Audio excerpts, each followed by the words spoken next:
Hey friends and welcome. This is Dr. Heather coming to you live from Ask Dr. Heather. We still have a nice sunny afternoon here in Kansas, especially with the time change.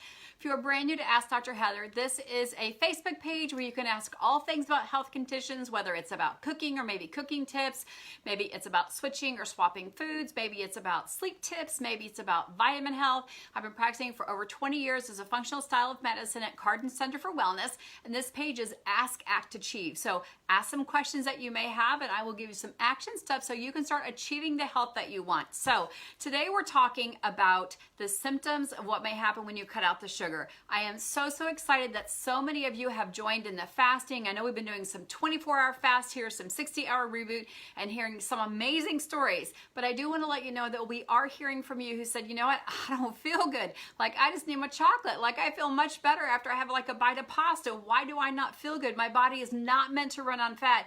I do so much better when I have carbohydrates. Like, I felt so bad I threw up. I felt so bad I got nausea. I had a headache. Like, how many of you is that? Like, you've cut out the stuff. You've tried to go low carb. You've seen all the people on TV smiling and happy and walking around 2 sizes smaller, telling you to sleep better. You're like, oh, that is not me. Well, I'm going to tell you that is 100% normal. We know that sugar is highly addictive. So I'm going to ask you right now to actually, I forget to ask all the time, please share this page. This is meant to be shared. My cooking videos are meant to be shared. Stuff from my YouTube videos here just to help answer your questions. So when I get about 100 to 200 questions or something, then I generally try to jump on here and go live and address it. So I've had a lot of people saying, you know what, I even got tremors. I felt shaky, like my blood sugar was dropping. And this one person, I said, check your blood sugar. Her blood sugar was normal. It wasn't always about the blood sugar. What's happening is sugar withdrawal. Think of an alcoholic for a moment. Maybe you don't know any alcoholics, you never had one in your family, but you've probably seen a movie, or you know that there's facilities that people actually have to check themselves into, like Hollywood stars, professional athletes, to detox from alcohol. Alcohol is just sugar. What does it come from? It comes from fruit and grain. The same thing's happening when you're having a diet that's high in carbohydrates. You process it much slower, whether it's pasta, donuts, or rice, but your body can do the same physiological response. So if you've tried to do maybe like a 24-hour fast or 48-hour fast or 60-hour reboot, you're like, I don't get this. Like, I'm confused. I got mixed up where it was going. All that is totally normal, because what happens is your body has to switch from going from a sugar burner to a ketone burner. Your liver, maybe you've got non-alcoholic fatty liver disease because you've had a diet that's high in carbohydrates and your body doesn't know what to do with fats anymore, even since you were a little bitty baby.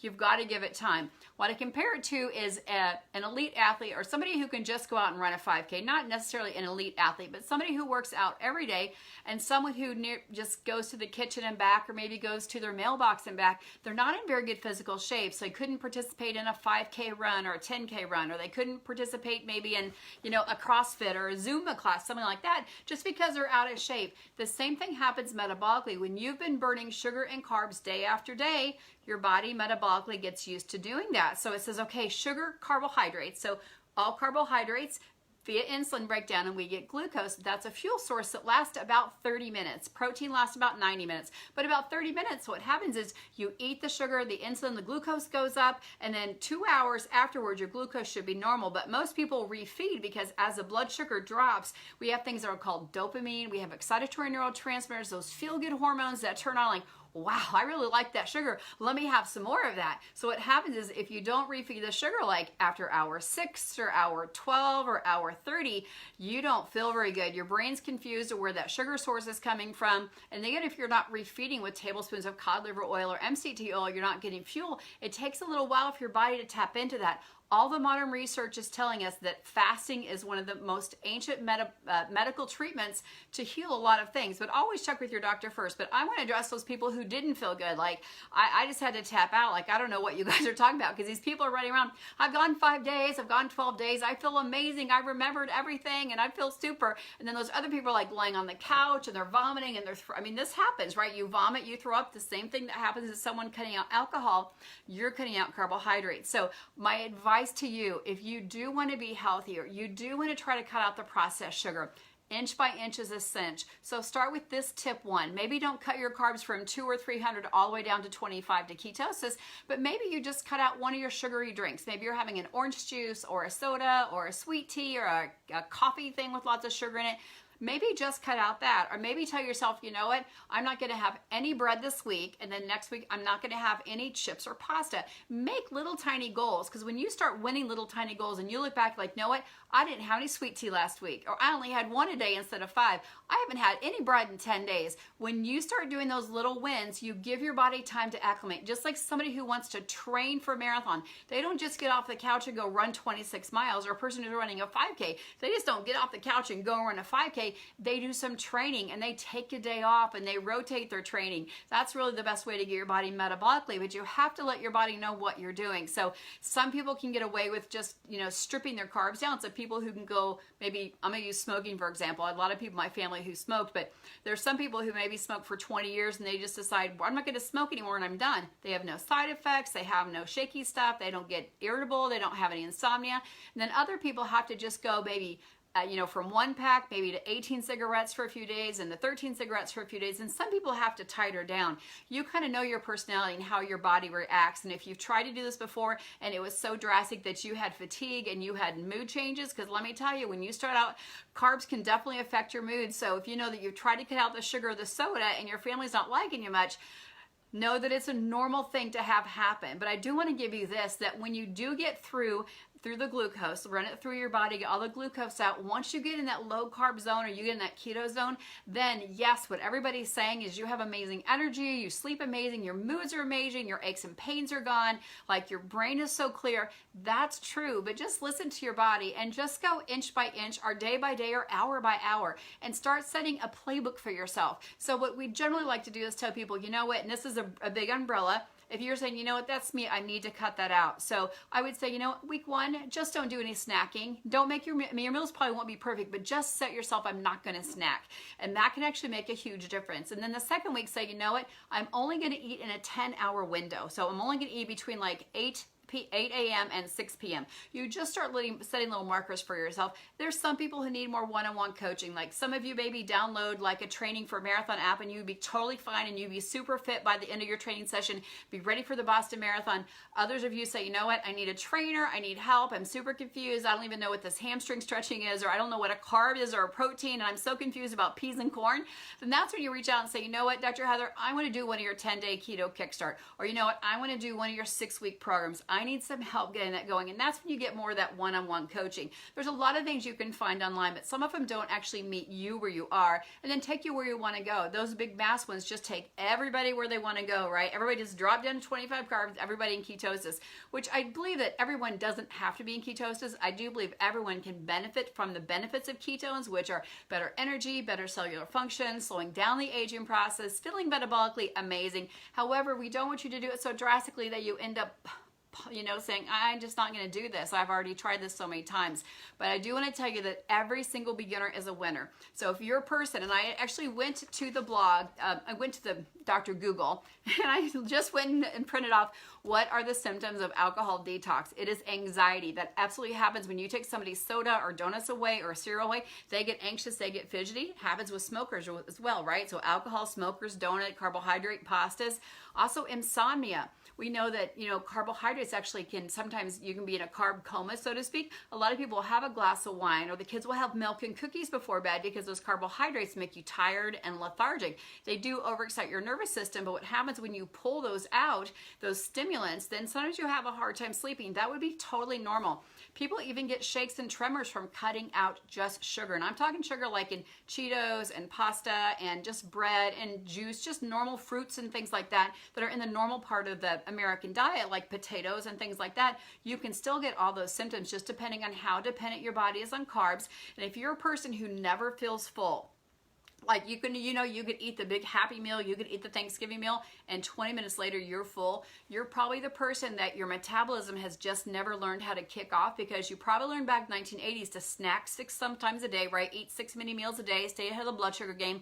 I was guilty. I taught that well over 20 years ago. Now I know the real science and what can happen if you do that. So if you're a person who never feels full, this may be you, where you've got to set some of those parameters, and then you've got to get an accountability partner and say, I've got to have somebody walk me through this day by day. But a headache is totally normal when you're cutting that out. So I know people see all these amazing benefits. I'm going to tell you, they are true. The amazing benefits of low carb living and keto living. It is free. You don't feel hungry anymore. You feel amazing. You sleep like a baby. It is 100% totally true. But getting you there will be different for each and every person. So I want to be here to motivate you and say each and every one of you can do that. I believe you can. Just know that your timeline might be a little bit slower than other people. So they also talked about hallucinations, and I've heard this before. Somebody said that they went like, I don't know, 12 hours without eating and they started seeing hallucinations. Yes, they had drank water. It wasn't dehydrated. That happens when you start cutting out sugar. Mood changes are the big ones. People say, my family doesn't like me when I go on a quote diet. I'm like, well, what's your diet? Well, I'm eating celery and vegetables and chicken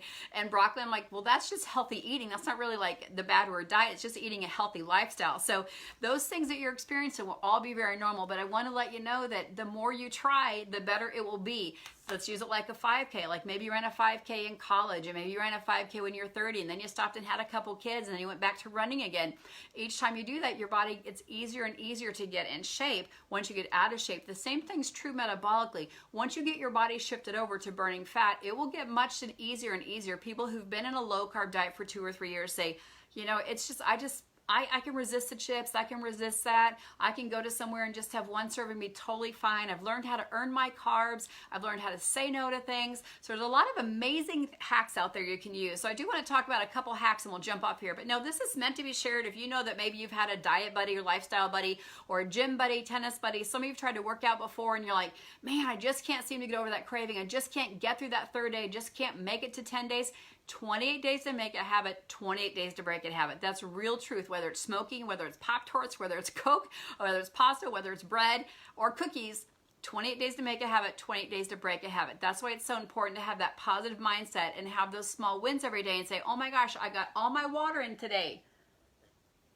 That's a win, and make sure that you're actually telling yourself that you won that. So make a playbook for yourself that kind of works. So we hope to give you a lot of little tips here at Ask Dr. Heather. Also, if you go over to my YouTube channel, Ask Dr. Heather, everything's totally free. I send different videos on different types of fasting. Maybe a fat fast, which is doing about 800 calories of fat, might be better for you. Maybe just starting with intermittent fasting, or like I said, just cut out the sugary stuff. And so what we've used in our office, because people ask me all the time, what are the tools that you use to help get you through that? Well, support is so important. Cleaning out the temptations is so important. Yes, you can use acupuncture very successfully to help with craving control, hand-to-mouth control. It helps change the flavor of your mouth buds. You can use essential oils to help calm down the nervous system, still get the stuff out. You need to change some patterns, so know that every Friday is not pizza night. You need to change that out.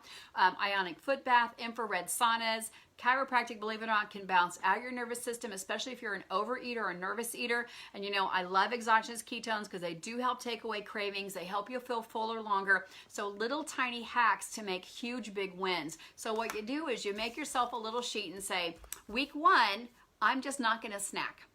And that's it. And if you win 5 out of 7 days, that's a win, and can say that's a win. If maybe you only make it 1 day out of 7, celebrate the 1 day and then say, you know what, I'm going to repeat week 1 again.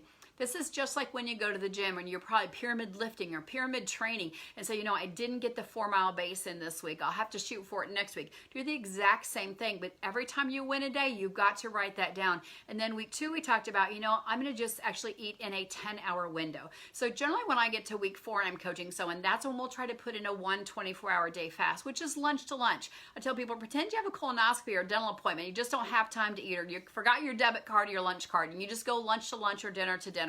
I generally do my 24-hour fast on my busiest days, because then I feel like my brain's actually much more on fire. I'm much more cognitive. I'm much more articulate, talk even faster, but I'm not worried about having food and eating food and then being tired after lunch and feeling full and not being the best version of myself for my patients or my family. So I generally do pick a busy day, and that's an easy day for me. It is Lenten season for many people, so maybe pick Friday, maybe pick Sunday, but just pick something. But I do want to let you know that continue to try, because anytime that you lower your overall sugar for just 1 day, it matters. If you're a person who drinks 1 soda a day, I don't want to be the sour apple here, but 1 soda a day, the new study is whether you're a kid having an orange juice or a Sprite, or an adult having a sugar or a sugary tea or a frappa cappuccino thing, whether it's cold or hot, one of those a day, 80% chance of having type 2 diabetes. It's that high, we're having that much sugar. Simply just cut it out and start drinking water, drink herbal tea, drink exogenous ketones, drink bone broth. There's lots of amazing things you could do if it's just a hand-to-mouth thing.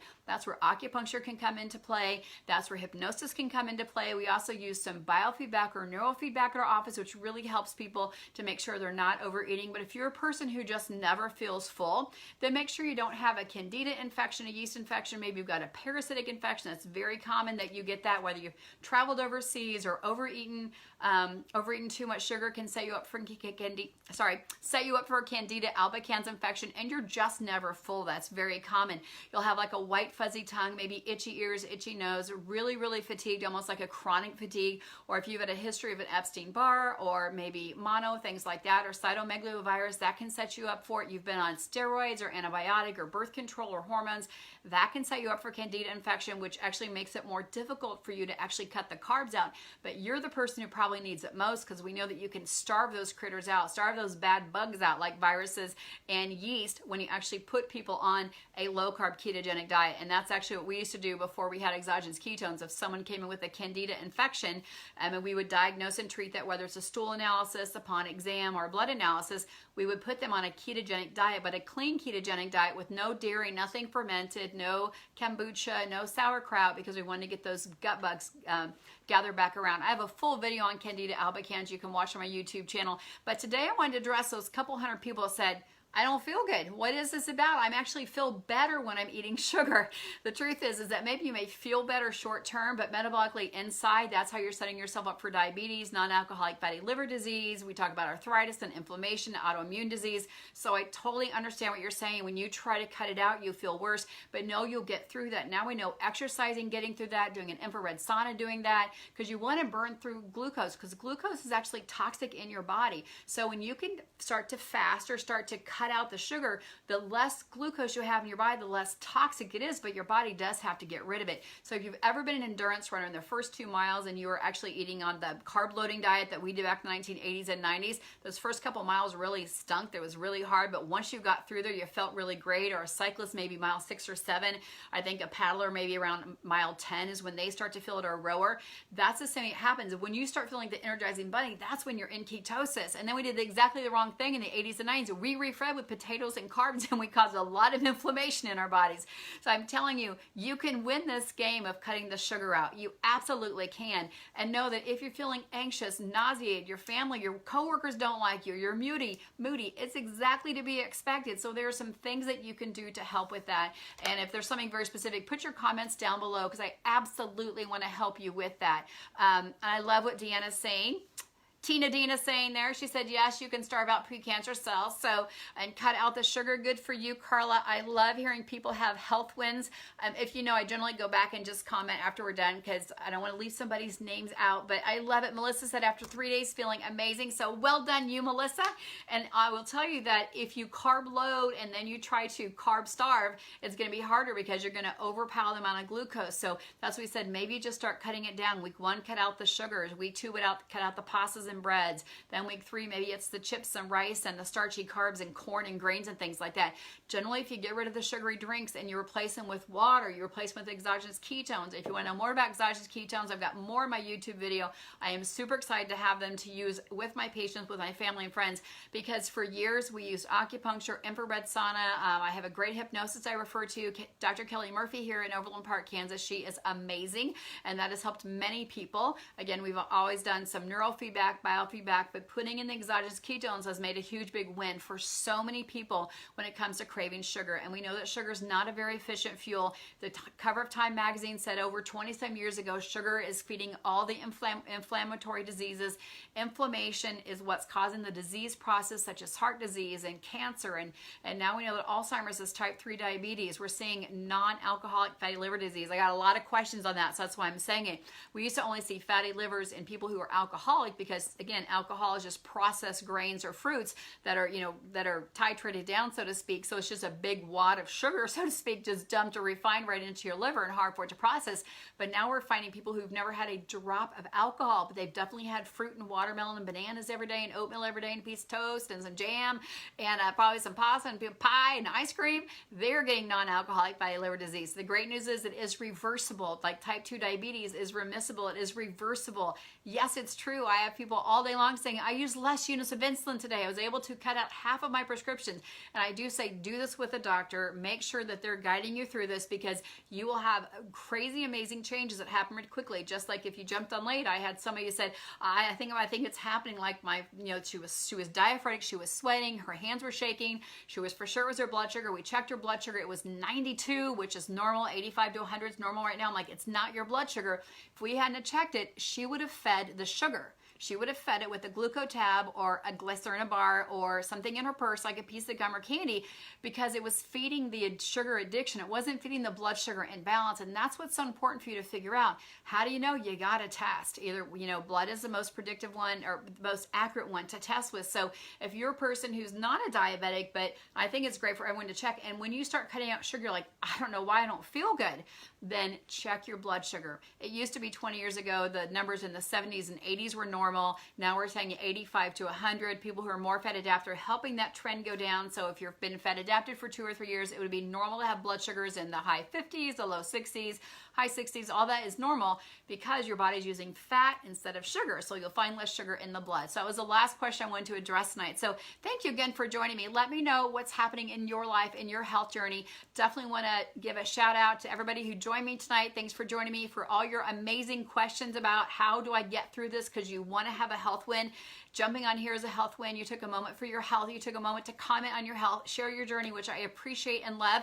I do want to let you know I am having surgery April 2nd. So that means I am 12 days out to surgery. I am tuning out my diet. I am going to do a 24, which means I'm only going to eat in a 4-hour window. I'm going to fast for 20 hours. So yes, I can still get my calories and my fat grams in that 4-hour period. It won't be a big Thanksgiving meal, but I'm definitely going to get my macronutrients in. With their outside of that window, I'm probably going to have some coffee. I'm going to have some tea. I may have some broth. I may have some ketones. Outside of that, I'll definitely have electrolytes, but I'm going to aim at that because I know that I've got 2 weeks to prepare my body. So maybe you're having bunion surgery. I know somebody messaged me and said they were having a hip replacement. Someone else was having a knee replacement. Somebody else was having some dental surgery done.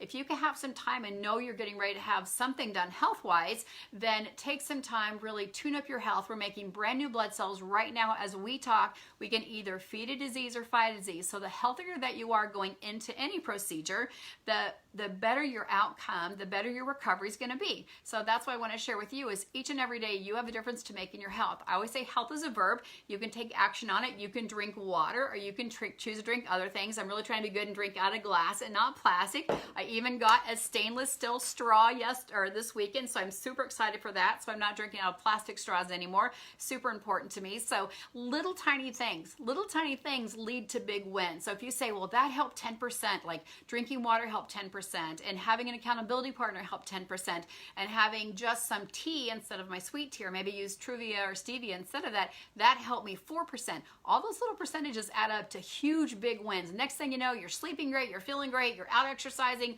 your friends don't recognize you. And that's what we want. We want you to feel amazing as you start to anti-age yourself, slow down that aging process, and you can actually start reversing that metabolically. So thank you guys for sharing your health wins here with us.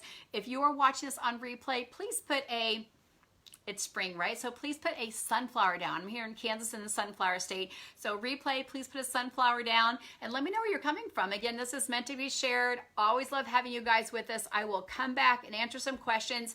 I do have, if you're in the Overland Park area, I do have a Keto Life party tomorrow night in South Olathe. So message me down here if you want to know how to get the Keto Life party. I think I'm going to make a keto mud cake. If you guys have not made a keto mud cake for your chocolate cravings, yes, I'm going to do it in my 4-hour eating window. I've got my app on, and it's an egg and some cocoa powder, and I'm thinking I'm going to make some coconut whipped cream. Super, super simple. I've got that on my blog. I also have it on a video here. So I think we're going to make that tomorrow. So if you want to join us tomorrow out in Olathe for a Keto Life party. We're just gonna have some different type of fun appetizers and keep it super simple. 45 minutes max. You can come and go. If you can make it for 5 or 10 minutes, let me know. I'll post the invitation down below here, so you all are invited. Again, put a sunflower if you're down here, and please share this with friends and family who want to know more about how to feel healthy. You guys have an amazing day.